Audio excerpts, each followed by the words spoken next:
But there's news today from the New York Post. They are spreading a rumor that Amazon might be creating a new Spotify killer. The Post says the streaming music service would be a step up from Amazon Prime, which we can all agree doesn't have everything that we want. And the service will be cheaper if you already have an Echo. These, of course, are just rumors, but Business Insider points out that in the earnings call today, Apple did say that Amazon Prime Music was gaining momentum. So what do we think about this?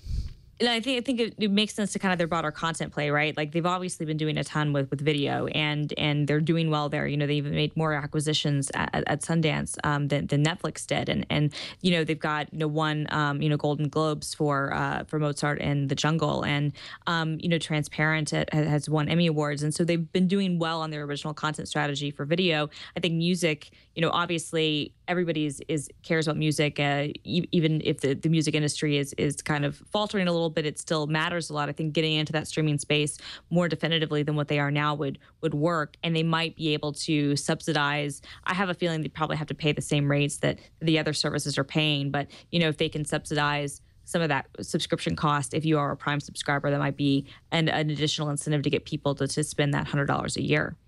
Yeah, it seems like part of that subsidy is actually, like you said, coming from the Echo of all things. Yeah, I see a future, by the way, around Echo. I think I realized this a couple of days ago, talking with Father Robert, where the Echo becomes Amazon's like platform Google Now for phones and all this kind of stuff. You can kind of see it moving in that direction. You can, which I think would be really smart. And I think that would be the thing that would maybe get some of their apps other than their shopping app and their other things onto phones. I mean, I obviously use the Amazon, video and music apps on my iPhone and my iPad, but it's hard to kind of get full into their other parts of their cloud ecosystem and their service. But I think if you have the Echo integration, especially with the voice control stuff, that might be one of those things that could really convince people, especially Android users, to go through the requisite steps of downloading their apps, since you can't get them through Google Play, and really kind of build, like you said, their own kind of ecosystem around it.